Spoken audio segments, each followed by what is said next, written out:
more informal review of nuclear radiations and their effect on humans, a sunlit pool with all the trimmings serves as a suitable launching spot, offering an approach that is sufficiently scientific and scenic. A sunbather exposes herself to an assortment of radiations. Some, such as the solar rays, are heaven sent. Others are nuclear, the same as those which come from an atomic burst, and they're bombarding her from all sides. From the sky in the form of cosmic rays, from radon, a material in the atmosphere, from radioactive uranium found in the water which she just left, and in the earth on which she now lies. They aren't powerful enough to bother our bather. They're less of a hazard than the rays of the sun, which, if carelessly taken, can become too much of a good thing. With all radiations, nuclear and otherwise, it depends on the duration and intensity of the exposure. Nuclear radiations have their novel way of causing injury, but it's neither mysterious nor inescapable. Radioactivity, as represented by the ball, causes electrons to be ejected from their atom. It's an offensive move based on ionization. Ionization disrupts the structure of atoms of which all living matter is composed. An atom is part of a molecule, and molecules are parts of the cell. The cell is the structural and functional unit of all living matter, a tiny machine with a basic job to do. Cells operating with thousands of other cells of various shapes and performing special chores make up tissues and organs. Organs are departments in a complex factory, the human body, which is engaged in the manufacture of an important product, life. An atom then seems unimportant and infinitesimal, a tiny cog on a small wheel in a miniature machine which, if multiplied millions of times, forms the going concern that is you. But if enough of the cogs are broken through ionizing radiation, the gears grind, the machines falter and stop, the factory shuts down. Each of the 4 kinds of missiles discharged by radioactive substances has its own ballistic behavior. To observe them attacking the body, they must be symbolized far out of proportion, magnified millions of times. Gamma rays are the most penetrating, but the least ionizing. Not so penetrating, but more ionizing, are neutrons, which are not rays, but particles. Neutrons and gamma rays are external dangers, able to shoot into the human body easily. Alpha particles cannot penetrate the skin.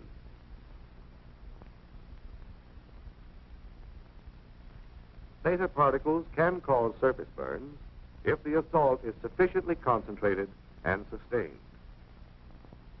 Both are able to gain entry through the eating and breathing of radioactive matter or via breaks in the skin. Once inside, this so-called hot stuff takes up residence in various parts of the body, giving off highly ionizing alpha and beta particles. And how long does this radio rat race go on? The body will succeed in casting off some of this material, but it is a long, slow process. There's no effective method for dislodging the stuff. No known way of neutralizing or destroying it. There is no method of hastening its half-life, which is the time required for 50% of the substance to decay. With some substances, it is a matter of less than a second. But if you had some plutonium inside you, you wouldn't make any plans to celebrate the event. Plutonium's half-life is 24,000 years. The various kinds of cells which make up the parts of the body differ in their vulnerability to radiation. Most sensitive are lymph cells, such as those found in the tonsils. Next is bone marrow, which manufactures red and white blood cells. Then the sex cells, followed by tendons and cartilage, as in the nose. Muscles and nerves, the toughest of all. In general, cells which reproduce rapidly and whose efficient functioning depends on that ability are most affected. radiation halts their reproduction, which is a simple process of one cell dividing into two. This destructiveness has been harnessed and put to work in the radium treatment of cancer, which consists of cells that have gone wild and multiplied too fast. The manifestations of radiation in the body are many and range from slight to severe. Loss of hair, nausea, bleeding, inability of the body to resist other ailments and make its own repairs. These are some of them, and they may be climaxed by the ultimate symptom, death itself. However, complete recovery is more probable. The illness runs a course from causes to effects. Much of the mystery surrounding it is maintained by the general public, which is determined to regard radioactivity as potent and irresistible as the evil spirits of the Indians. This can be partly explained by man's fear of dangers he cannot sense, a fear fanned into widespread misunderstanding and by sensational speculation on what radiations can do. Radioactivity is dangerous, but to say that it's deadly, period, is as misleading as giving a flat answer to the question, how high is up? The radium-treated dial of your watch, for instance, is harmless. Nuclear emanations became a threat when man isolated such hot stuff as radium and worked intimately with it, broadening its scientific, medical, and industrial use. A threat, however, that has been effectively controlled through observing caution.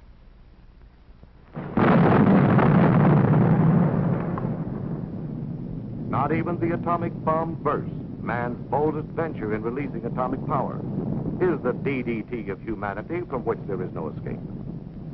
For it has its known limits, calling for preventive measures as clear-cut as those doctors lay down in telling people how to ward off infectious diseases.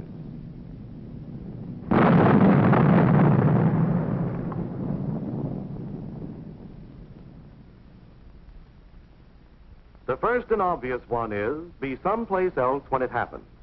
Distance lends considerable enchantment to an A burst. But under some conditions, that's a hard rule to follow.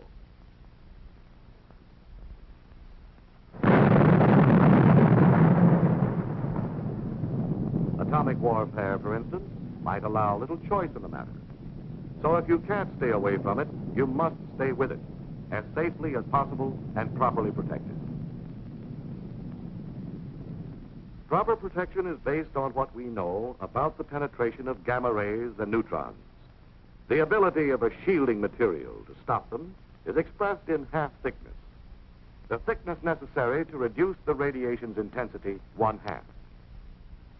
In dealing with gamma rays, the half thickness of a very dense material like steel is 1 inch. That of concrete, less dense, is 3 inches, while 12 inches of wood, which is quite porous, is required. Against neutrons, the density of a material is not so important as its ability to slow down and capture the particles. Concrete, earth, and water furnish good shielding.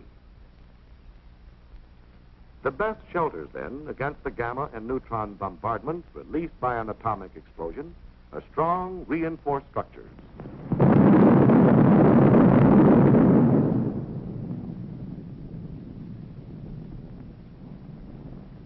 That prompt bombardment of a high aerial burst is severe but short-lived, since it is carried up into the stratosphere. It's safe to go into the area under the explosion about 2 minutes after it occurs. Not so with an underwater blast, however, and presumably in the event of underground and surface explosions. The area is contaminated with radioactive material, which gives off alpha and beta particles and gamma rays. However, the material which emits alpha and beta must be taken into the body through the mouth and nose, or skin breaks, before they can carry on with their injurious ionizing. Steps to prevent the perpetration of these inside jobs include eating only food which has been inspected and passed on, guarding against breathing radioactive dust, care in handling contaminated articles, such as clothing, washing them or disposing of them if badly contaminated. Thorough cleaning, especially the hair and under the nails. Sound medical practice demands not only a knowledge of the way harmful agents operate, but an accurate estimate of those agents. Radioactivity is detected by various instruments, such as this Geiger counter and pocket chamber. They have as their unit of measurement the Röntgen, or fractions thereof. This dial is graduated in Röntgen, allowing for precise readings of contamination in persons and things. It will tell how much radiation the wearer has received. The human body's resistance to destructive agents and its recouping powers vary with individuals. This man might recover quickly from a rattlesnake bite. This one might succumb to a bee sting. Aware of this range of vulnerability, doctors have set extremely safe and low exposures, such as 0.3 of a Röntgen per week, as the maximum gamma radiation dose for laboratory and industrial workers with radioactive materials. They calculate that 300 to 500 times this much, 150 or more Röntgens, may bring out symptoms of sickness. The median lethal dose, which is the amount necessary to kill half the persons exposed, is placed by most medical authorities at around 450 Röntgens, received by the victim's entire body and within a short period of time. Thus, it takes a very special combination of circumstances to cause the death of a person by radiation. A combination that's a remote possibility in ordinary work with radioactive materials, and not nearly so frequent in atomic warfare as is commonly believed. Let's suppose that despite preparedness and preventive measures, one gets a dose sufficient to cause sickness. What then? Is this the stock answer? The unavoidable sequel? Or this? Most emphatically, it's this. Radiation illness lends itself to treatment. The treatment is symptomatic, which means that doctors relieve the symptoms or effects rather than remove the cause. To clarify, when you take aspirin to get rid of a headache, that's the symptomatic approach. Removal of an injured or infected member of the body is specific treatment. A radiation patient is bolstered in all possible ways. The body, a remarkable self-repairing machine, if given half a chance, is assisted in overcoming the effects of ionization. For example, if the patient's supply of red blood cells is down, he is given a transfusion of whole blood. If the count of white blood cells, the policemen, the anti-germ guards of the human system, is so low he can't resist infection, he gets penicillin. Medical researchers are constantly seeking to supplement symptomatic with specific therapy. The atomic bombing of Hiroshima and Nagasaki took the Japanese completely by surprise. Their medical facilities were pretty well knocked out. Nevertheless, an impressive share of radiation patients recovered, and it's estimated that good medical care might have reduced fatalities considerably. The Japanese didn't have that kind of care, yet the deaths attributed to the bomb's radioactivity made up a small part of the total, about 15%. It is reasonably assumed, though, that many who were killed by the bomb's other destructive forces sustained radiation doses that would ultimately have proved fatal. In short, they were burned and beaten into oblivion before they had a chance to die from radiation, which puts the finger squarely upon one of the major fallacies in the public attitude toward atomic weapons. It's the fallacy of devoting 85% of one's worrying capacity to an agent that constitutes only about 15% of an atomic bomb's destroying potential. And that's unsound. Doesn't fit. If you must worry, concentrate on the blast effect of an A-bomb. It's prompt and devastating. It causes a gigantic rearrangement of things, a complete change of scenery, and means sudden death to those who chance to be in the way when it's happening. Don't forget the fires that follow. Consider the flash heat, which changes the complexion of all that it strikes. Bear in mind always that blast and heat are an A-bomb's most powerful weapon, that their lethal range is greater and their effects much quicker than the radiation. Blast and heat are hazards that warrant concern but not panic, because they aren't new or novel. They're the same forces of World War II's conventional bombing, which some of you may have experienced. And you did all right. You're here.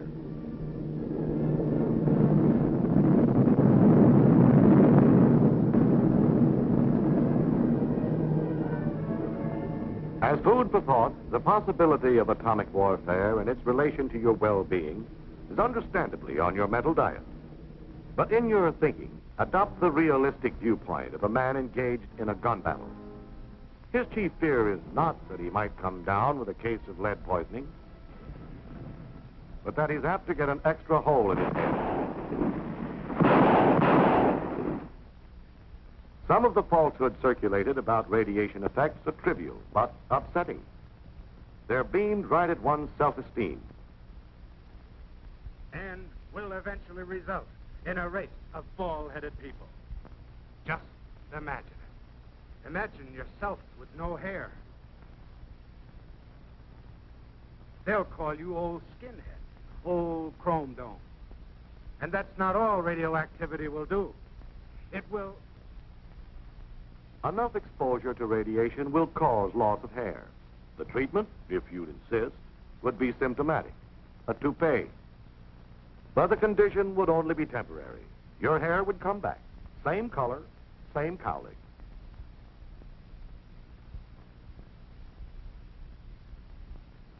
A fear that is grossly built up in popular print is that radiation will cause impotence, which is the mechanical inability of a man to fulfill his sexual role. That fear won't stand examination. Another subject of misgivings is sterility. A sterile man can carry out his sexual obligations physically, but is unable to fertilize, to reproduce his kind. The estimated dose needed to bring about permanent sterility exceeds the lethal dose. So obviously sterility by radiation would be just incidental, a matter a dead man wouldn't worry about. The public has been force-fed grave suspicion that extensive use of atomic energy, as in war, might eventually result in an overabundance of freaks, suitable for sideshow exhibition. We can start picking the freak possibilities apart by looking at a sperm cell, the kind of cell that plays a leading part in reproduction. These chromosomes contain the material through which such physical characteristics as color of hair and eyes are handed down from parent to offspring. Sometimes the chromosomes are broken up. This upsets the heredity controlling material when the cell divides, and the result may be a mutation, a variation from the parent. It occurs naturally and may also be brought about by radiation. But radiations can't produce any new kinds of mutations. They can only increase the natural rate. Is the increase enough to stew about? No. We can't experiment along these lines with humans, but we can observe the effect of radioactivity on mice and fruit flies, which produce new generations so frequently that to study them for a short time is like reviewing a long span of mankind's history. These are the probabilities, and they aren't important enough to lose any sleep over. Besides, a mutation can be a good variation, an improvement over the parent. If you'll be honest with yourself, face the facts, you'll probably realize that your principal worry ought to be that your offspring will look just like you.